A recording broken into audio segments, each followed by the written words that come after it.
김성일이라고 하는 작가의 이름을 들어보신 적이 있습니까? 땅끝에서 오다, 땅끝으로 가다, 땅끝의 십자가 등과 같은 기독교 신앙의 바탕을 둔 종교소설 혹은 추리소설, 역사소설을 많이 쓴 작가입니다. 그는 서울공대 재학 시절에 이미 김동리 선생님의 추천을 받아서 문단에 등단하기도 했다고 합니다. 유년 시절에는 전도사인 이모와 교회 사택에 살면서 성경 말씀도 곧잘 암송하고 교회의 분위기에서 자라났지만 중학교에 들어가면서 철학자들, 특별히 니체의 책을 탐독하면서 교회에 나갈 이유를 더 이상 발견하지 못하고 기독교 신앙을 떠났다고 합니다. 청소년 시절 기독교 신앙을 떠나간 이후에 아내의 위암을 계기로 하나님께 다시 돌아오기까지 약 40년간 하나님을 떠난 그에게 그를 괴롭힌 신앙의 문제가 있었습니다. 그것은 바로 하나님의 잔인함이었다고 하는 것입니다. 그가 보기에 하나님은 인간에게 더 이상 기대할 만한 어떤 것이 보이지 않았기에 물로 싹 쓸어버리신 잔인한 하나님이셨습니다. 또 그가 보기에 이스라엘 사람들의 칼을 통해서 우상을 숭배하는 가나안 사람들을 싹 쓸어버리신 잔인한 하나님이셨던 것이죠. 성경의 가장 마지막 책인 요한계시록에도 인간에 대한 협박 혹은 저주가 가득한 것처럼 보였습니다.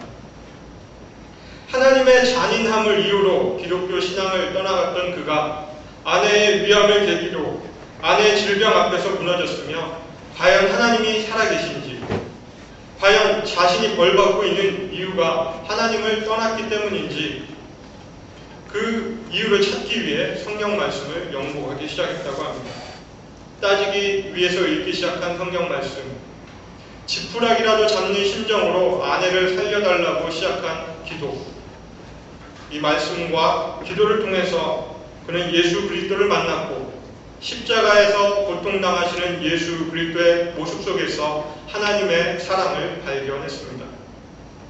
이 예수님과의 만남을 통해서 그는 하나님에 대한 오해를 풀었을 뿐만 아니라 예수 그리스도를 믿고 그의 삶은 변화가 되었습니다.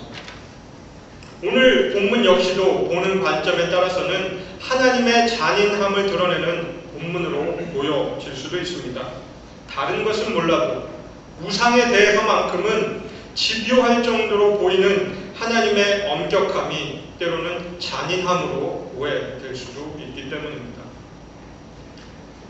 그런데 문제는 미디안의 관점에서 보느냐, 하나님의 관점에서 보느냐에 따라서 하나님의 그 특성이 다르게 비춰진다고 하는 것이죠. 너무나 자주 하나님의 사랑과 은혜는 오해받아왔습니다. 어쩌면 여러분 자신이나 여러분 주변의 사람들도 하나님에 대해서 오해하고 있는 분이 있을지도 모릅니다. 미디안이나 아말렉을 멸하셨던 그 하나님, 가나안 족속을 완전히 없애버리라고 명령하셨던 그 하나님의 모습 속에서 사랑은 찾아볼 수 없고 오직 잔인함만을 찾아볼 수 있기 때문입니다. 가나안이 뭔지, 거룩한 전쟁이 뭔지 들어본 적이 없는 사람들, 그런 사람들뿐만 아니라 성경을 전혀 모르고 신앙이 전혀 없는 사람들도 착한 사람들이 고난받는 모습을 보게 되면 하나님을 원망하고 하늘을 향해 삿대질하기도 합니다. 심지어 그전에는 한 번도 하나님을 찾지 않았던 사람들이 마치 자신이 져야 할 책임을 회피하기 위한 목적으로 하나님을 원망하는 모습도 보게 됩니다. 하나님이 심술궂은 신이라거나 하나님이 잔인한 분이라거나 하는 오해를 풀기 위해서라도 오늘은 거룩한 전쟁의 목적이 무엇인지, 거룩한 전쟁의 의미가 무엇인지를 확인해 볼 필요가 있습니다. 첫째로 거룩한 전쟁의 의미는 하나님의 원수를 갚는 일입니다. 이에 대해서 민수기 31장 1절과 2절은 이렇게 기록합니다. 여호와께서 모세에게 말씀하여 이르시되 이스라엘 자손의 원수를 미디안에게 갚으라. 그 후에 네가 내 조상에게로 돌아가리라. 하나님께서는 모세에게 이스라엘의 원수를 미디안에게 갚으라고 명령하십니다. 이러한 명령을 받았던 이스라엘 백성들이 사는 고대 근동세계는 모든 전쟁이 신들의 전쟁으로 이해되었습니다. 한 민족과 다른 민족의 전쟁이 그저 민족 간의 전쟁이 아니라 그 민족이 섬기는 신, 다른 민족이 섬기는 신, 이 신들과의 전쟁으로 이해된 것이죠. 이 신들과의 전쟁에서 이기는 민족이 섬기는 신, 그 신이 바로 강한 신, 모든 신들 위에 뛰어난 신으로 인정되었습니다. 싸움에 승부가 나지 않아 무승부라도 나기로도 하면 끝까지 싸워야 하는 이유는 자신이 믿는 신의 이름을 걸고 싸우는 전쟁이었기 때문에 중간에 물러설 수가 없는 것이었죠. 전쟁을 통해서 어떤 신이 더 능력 있는 신인지가 드러났기 때문에 그만둘 수가 없었습니다. 이스라엘 백성도 전쟁에서 이기는 신이 능력 있는 신, 참 신이라고 믿었고 그 하나님의 명령을 따라서 전쟁에 참여했던 것으로 우리는 이해할 수 있습니다. 원수를 갚는다는 것, 이 원수를 갚는 전쟁을 수행했던 이스라엘 백성들에게 원수를 갚는다는 것이 어떤 의미가 있는지 확인할 필요가 있습니다. 왜냐하면 예수 그리스도의 가르침은 원수를 사랑하라고 하는 가르침이었기 때문에 원수를 갚으라고 하신 하나님의 명령과는 정면으로 충돌되는 것처럼 보이죠. 원수를 사랑하라, 원수를 갚으라, 이 말씀이 충돌되는 것처럼 보이는 이 충돌을 혹은 모순처럼 보이는 것을 이해하기 위해서는 원수 갚는 것이 누구에게 있는 것인지 설명하신 예수님의 말씀을 이어서 확인할 필요가 있습니다. 예수님께서 제자들에게 원수를 사랑하라고 말씀하시면서 추가적으로 말씀하신 것은 원수 갚는 것이 하나님께 있다고 말씀하셨기 때문이죠. 그런데 지금 하나님께서는 하나님을 대신해서 원수를 갚으라고 이스라엘 백성들에게 명령하십니다. 원수를 갚는다는 것은 나에게 어떤 원한이 있는데 이 원한을 풀기 위해서 어떤 불특정한 가사 가운데 한 사람을 지적해서 그 사람에게 원한을 쏟아내는 것을 말하는 것은 아닙니다. 우리 속담에 한강에서 뺨 맞고 종로에서 화풀이 한다고 하는 속담이 있지 않습니까? 원수 갚는 건 그런 것이 아닙니다. 분명히 원수로 지목된 그 사람이 원수 될 만한 행동을 했고 그 원수 될 만한 행동을 더 이상 하지 못하도록 원수를 갚는 것, 이것이 하나님이 말씀하신 원수를 갚는 일이었습니다. 도대체 미디안이 어떤 일을 했기에 하나님의 원수가 되었을까요? 이스라엘 백성의 원수가 되었을까요? 그것은 바로 음행과 우상 숭배입니다. 미디안은 스스로가 하나님과 원수될 만한 일, 음행과 우상 숭배를 하였을 뿐만 아니라 하나님을 잘 믿고 있었던, 비록 때때로 불평과 불만을 토로했지만 하나님의 인도함을 따라서 가나안 입구까지 온 이스라엘 백성들이 하나님을 배신하고 바알을 숭배하고 우상을 숭배하도록 부추기고 낙담시켰습니다. 그래서 하나님께서는 미디안의 두 가지 죄, 스스로 하나님과 원수된 것뿐만 아니라 이스라엘 백성들로 하여금 하나님과 원수되게 만든 이 두 가지 일을 이유로 원수를 갚으라고 말씀하십니다. 그런데 문제는 우상 숭배를 미디안만 한 것이 아닌데 이스라엘을 가만두고 미디안만 죽이라고 명령하셨던 것 아닌가요? 우리가 그렇게 오해할 수 있습니다. 근데 그렇지 않죠. 미디안과의 전쟁을, 미디안에게 원수를 갚으라고 말씀하시기 이전에 이미 하나님께서는 이스라엘 백성들에게 전염병을 보내셔서 우상 숭배한 이스라엘 백성을 심판하셨습니다. 이스라엘 백성들은 사랑하고 가나안 족속들을 미워하는 하나님, 그런 하나님이 아닙니다. 잘하면 상 주고 못하면 벌 주는 그런 하나님도 아닙니다. 하나님께서 다만 미워하시는 것 한 가지가 있는데 그것은 바로 우상 숭배입니다. 성경 전체를 통해서 하나님께서 가장 경계하시는 악, 이것이 바로 우상 숭배이죠. 우상을 숭배하는 것, 하나님을 외면하는 것, 예수 그리스도를 통해서 계시된 하나님의 사랑을 외면하는 것, 하나님이 아닌 다른 어떤 것을 사랑하는 것, 모두가 다 우상을 숭배하는 것들입니다. 우상 숭배는 하나님과 원수가 되는 일이여 미디안을 원수로 규정하고 이들에게 원수를 갚으라고 명령하십니다. 둘째로 거룩한 전쟁의 목적은 악이 존재할 수 있는 물리적 공간을 남겨두지 않는 것입니다. 이에 대해서 10절과 11절은 이렇게 기록합니다. 그들이 거처하는 성읍들과 촌락을 다 불사르고 탈취하는 것, 노략하는 것, 사람과 짐승을 다 빼앗은다. 군대에 동원된 미디안 남자들을 다 죽이고 포로들을 잡아왔으며 전리품을 많이 챙겨왔다는 사실만 놓고 보면 전쟁에서 나쁘지 않은 승리를 거둔 거죠. 촌락과 성읍들을 다 불태울 필요는 없었습니다. 그럼에도 불구하고 하나님의 명령을 따라서 이스라엘의 백성들은 미디안들이 거주하던 성읍과 촌락을 다 불태웠던 것이죠. 대체로 전쟁의 목적은 내가 가지고 있는 물리적인 폭력으로 상대방을 제압시켜서 나의 의지를 관철시키는 데 있습니다. 식민지로 삼든지 속국으로 만들든지 아니면 내가 하는 모든 말을 따를 수 있도록 혹은 요구하는 돈과 모든 자원을 얻어낼 수 있도록 굴복을 시키는 것이 전쟁의 목적입니다. 그렇게만 본다면 성읍과 촌락들을 불태울 필요가 없었던 것이죠. 그런데 문제는 이 사람들이, 이스라엘 백성들이 촌락과 성읍을 다 불태웠다고 하는 겁니다. 한 나라 전체를 초토화시키고 모든 것을 폐허로 만드는데 목적이 있던 것처럼 보입니다. 미디안과의 전쟁은 음행과 우상 숭배로 하나님과 원수가 되었던 이 미디안에게 폭력을 사용해서 하나님을 믿도록 하는 데 있는 것이 아니라 악의 씨앗이 될 수 있는 모든 것, 악한 행위가 행해졌던 모든 것을 없애버리는 데 있었습니다. 중세의 선교 방법 혹은 중세의 기독교 세계가 확장되는 과정을 보면 재미있는 현상을 발견하게 됩니다. 스스로 하나님의 일꾼이라고 자처하는 왕이 한 손에는 칼을 들고 한 손에는 성경을 들고 전장터로 나갑니다. 전쟁을 벌이는 것이죠. 싹쓸이 하기 전에 왕을 불러냅니다. 상대편 국가의 왕을 불러냅니다. 너 죽을래? 기독교 신앙을 받아들일래? 둘 중에 하나를 선택하게 합니다. 맞서 싸울 힘이 없는 상대편 나라의 국왕이 기독교 신앙을 받아들이게 되면 왕을 따라서 모든 그 나라 백성들이 기독교인이 되는 것이죠. 전쟁의 목적이 그것이었습니다.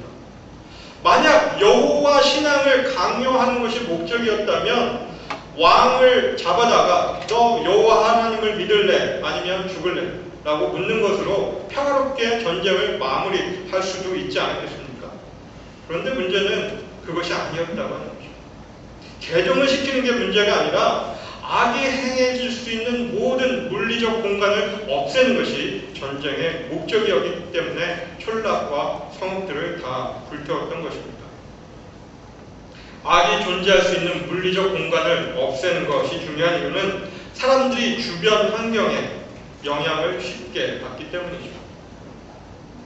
비록 칼 앞에 어쩔 수 없이 불복하고 여호와 신앙을 받아들인다고 하여도 오랫동안 몸에 익숙해져 온 습관이 되어버린 이방신을 섬기고 우상 숭배를 하는 것이 하루아침에 바뀔 수는 없습니다. 우상 숭배로부터 완전히 자유롭게 되는 일은 그리 간단한 일이 아닌 것이죠. 이에 대해서 우리는 김유신 장군의 일화를 예로 들 수 있습니다. 김유신은 술집에 자주 드나드는 습관이 있었다고 합니다. 그런데 그 술집에는 천관이라는 어여쁜 처자가 있었는데 김유신은 그를 마음에 들어해서 술집을 매일 드나들었습니다. 나중에 그 사실을 안 어머니께서는 한낱 계집에게 장군이 정신을 팔리면 되겠냐고 꾸짖으셨고 김유신은 다시는 술집에 가지 않기로 결단합니다. 그런데 어느 날 피곤한 몸을 말에 의지하고 시간이 한참 지난 후에 정신을 차리고 보니 평소에 드나들었던 술집에 와 있는 것이 아니겠습니까? 본인의 의지로는 술집에 가고 싶지 않았지만 자신이 의지하고 타고 다니던 말을 이미 습관이 되어버렸습니다. 그래서 그는 말을 목베고 자신의 의지를 다시 한번 다지게 되었던 것이죠. 우리의 삶도 마찬가지입니다. 하나님을 멀리하게 만들고 우상을 숭배하게 만드는 물리적인 공간을 멀리하고 또 없앰으로써 거룩한 삶에 다가갈 수 있습니다. 셋째로 거룩한 전쟁의 진정한 목적은 악의 씨앗을 없애는 데 있습니다. 이에 대해서 17절과 18절 말씀은 이렇게 기록합니다. 그러므로 아이들 중에 남자는 다 죽이고 남자와 동침하여 사내를 아는 여자도 죽이고 남자와 동침하지 아니하여 사내를 알지 못하는 여자들은 다 너희를 위하여 살려둘 것이니라. 전쟁의 결과만을 놓고 본다면 엄청난 승리였습니다. 모든 군인들을 죽이고 여자들을 포로로 잡아왔을 뿐만 아니라 촌락과 성읍들을 다 불태웠기 때문이죠. 완벽한 승리였던 것처럼 보였지만 여전히 하나님의 눈에는, 여전히 모세의 눈에는 아직도 부족한 것들이 보였습니다. 악이 존재하는 물리적 공간을 없애는 것으로 부족했고 여전히 삶 가운데 자리 잡고 있는 악의 그림자들, 악의 씨앗을 모세는 발견할 수 있었기 때문입니다. 여전히 삶의 모습 가운데 느끼고 생각하고 행동하는 모든 것 가운데 악의 그림자나 씨앗이 있을 수 있습니다.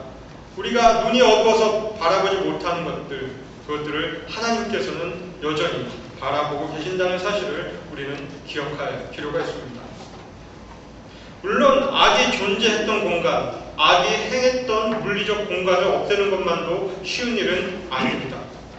그러나 인간은 하나님의 사랑과 은혜가 아니면 늘 넘어질 수밖에 없고 악에 편향될 수밖에 없는 성품을 가지고 있습니다. 한순간도 하나님의 사랑과 은혜가 아니라면 넘어질 수밖에 없는 존재라는 것을 인정할 수밖에 없는 것이죠. 그래서 거룩한 전쟁의 목적은 바로 물리적 공간을 없애는 것뿐만 아니라 우리의 삶 가운데 있는 악의 그림자들, 악의 씨앗까지도 완전히 없애버리는 데 있다는 것을 기억해야 할 것입니다. 이러한 것을 분명하게 알 수 있는 것은 모세가 이스라엘의 지휘관들에게 노하는 장면입니다. 분을 바라는 장면인 것이죠. 모든 남자들을 죽이고 아이들을 포로로 잡아왔으며 상당한 전리품을 가지고 돌아왔는데도 불구하고 모세는 이스라엘의 지휘관들에게 분노합니다. 도대체 어찌된 일일까요? 칭찬해줘야 되지 않을까요?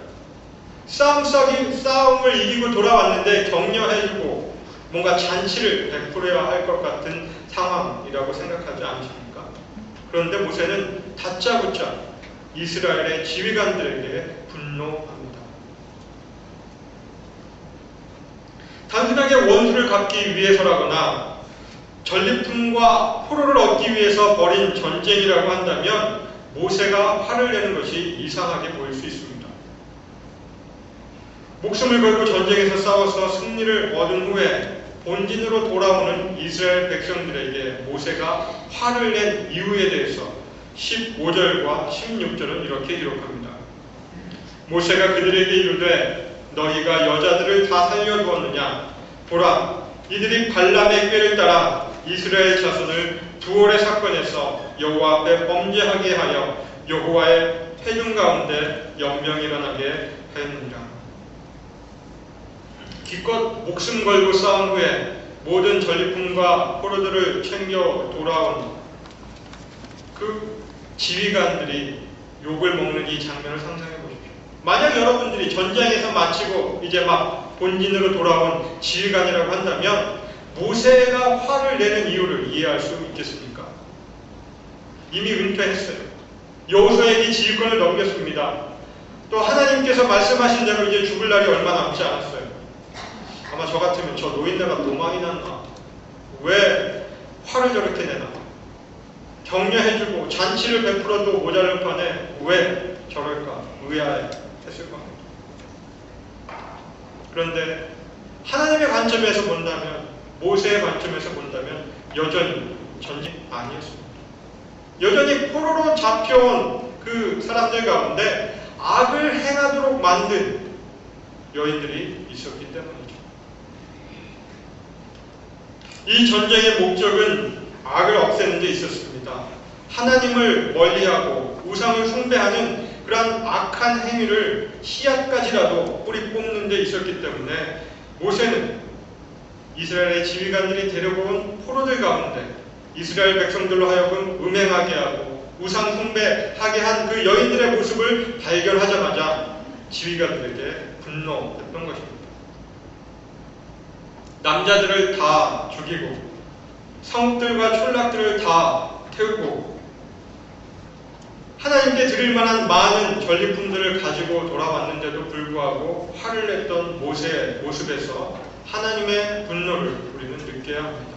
왜냐하면 하나님께서는 유독 우상 숭배에 관해서만큼은 누구보다도 엄격하게 인간들에게 반응하고 있기 때문입니다. 문제의 씨앗이 될 수 있는 여자들을 다 죽이라고 모세는 명령합니다. 여자들뿐만 아니라 장차 성장해서 반란을 일으킬 수 있는 미디안 아이들, 남자 아이들도 다 죽이라고 명령을 합니다.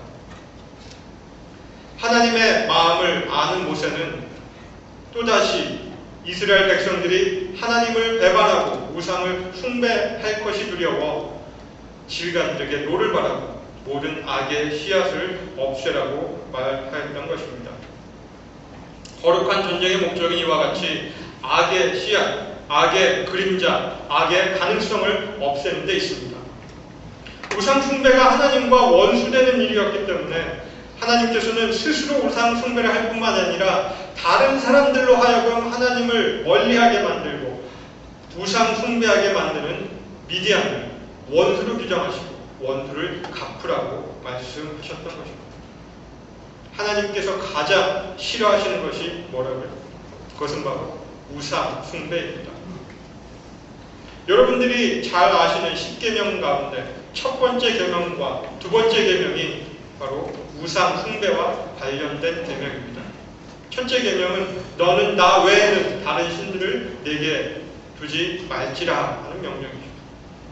두 번째 계명은 너를 위하여 새긴 우상을 만들지 말고 또 위로 하늘에 있는 것이나 또 아래로 땅 아래 물속에 있는 것이나 어떤 형상도 만들지 말며 그것들에게 절하지 말며 섬기지 말라는 명령입니다. 첫 번째와 두 번째 계명 모두가 다 우상 숭배를 경계해서 내리신 하나님의 명령이라는 것을 생각한다면 하나님이 얼마나 우상 숭배를 싫어하시는지 우리는 이해할 수 있습니다. 하나님으로부터 멀어지게 만드는 것, 행복을 찾겠다면 하나님 품 안에서 뛰쳐나가는 것, 하나님 안에서 누릴 수 있는 기쁨은 외면한데 자꾸 바깥에서 하나님 아닌 것에서 기쁨을 찾는 것, 이러한 것들을 우리는 우상 숭배라고 부르고 악이라고 부릅니다. 영적 전쟁은 바로 하나님의 원수가 되는 것이 무엇인지, 하나님과 원수로 만들게 하는 것이 무엇인지를 깨닫고 그것을 없애는 데 있습니다. 하나님이 거룩하신 것처럼 하나님의 백성도 거룩하게 되기를 하나님께서는 원하시기 때문입니다. 우리의 말과 생각과 행동이 거룩한 것이 되기 위해서는 하나님의 원수가 무엇인지 깨닫고 그것을 없애는 것이 필요합니다.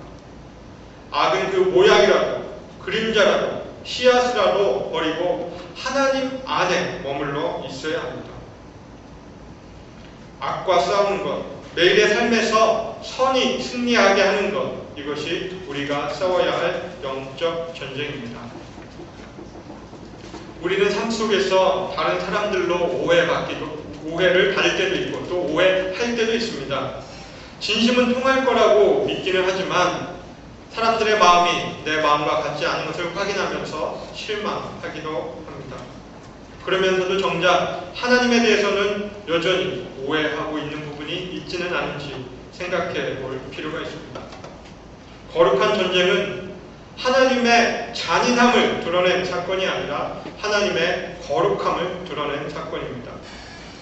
하나님은 잘하면 상을 주시고 못하면 벌을 주시는 그런 분이 아닙니다. 이스라엘 민족은 사랑하고 가나안 민족은 미워하는 그러한 하나님도 아닙니다. 하나님은 언제나 좋으시고 언제나 옳으신 하나님이십니다. 이러한 하나님의 성품은 자주 오해를 받아왔습니다. 마치 탕자의 비유에 나오는 그 형이 아버지를 오해한 것처럼 말입니다. 그래서 하나님께서는 예수 그리스도를 보내주셔서 하나님의 사랑이 어떠한지를 보여주셨습니다. 하나님의 사랑, 곧 하나님의 선하심과 의로우심을 보여주셨던 것입니다. 하나님을 외면하고 원수를 숭배하며 하나님과 원수되었던 저와 여러분을 하나님의 백성 삼으시려고 예수 그리스도를 십자가에 달려 죽게 하셨습니다. 어찌 보면 더 잔인하죠. 자기 아들을 죽게 만든 잔인한 아버지. 그렇게만 하나님을 보신다면 여전히 하나님을 오해하는 겁니다. 하나님은 우리에게 원수되었던 상태로부터 하나님의 자녀되는 상태로 바꾸시려고 엄청난 희생을 하신 겁니다. 이것이 바로 하나님께서 우리에게 보여주신 은혜와 사랑, 그것입니다. 우리의 삶을 거룩하게 하기 위해서는 예수 그리스도를 믿는 믿음이 필요합니다. 하나님에 대한 오해를 벗을 필요가 있습니다. 성령의 능력 안에서 영적 전투를 수행해 가야 합니다. 매일의 영적 전투에서 승리하시는 삶을 살아가기를 이 말씀으로 여러분에게 축복의 말씀을 전합니다. 다 같이 기도하시겠습니다. 하나님의 선하심과 의로우심을 찬양합니다. 하나님과 원수되었던 저희를 하나님의 자녀 삼으시려고 예수 그리스도를 이 땅에 보내주시고 저희의 마음에 보내주셔서 감사합니다. 이제 예수 그리스도의 십자가 죽음과 부활을 믿고 하나님의 백성, 하나님의 군사된 저희들이 매일의 영적 전투에서 승리하게 하시고 하나님의 인도함을 따라 살아가게 도와주옵소서. 하나님의 사랑과 은혜를 의심하였다면 이제 하나님께서 우상 숭배와 악을 그토록 싫어하시는 이유를 알고 거룩한 삶을 살아가도록 이끌어 주옵소서. 그리스도의 군사로서의 정체성을 날마다 확인하며 일상에서 그 말씀 기억하며 영적 전투에 승리하게 하옵소서. 우리 주 예수 그리스도의 이름으로 기도합니다.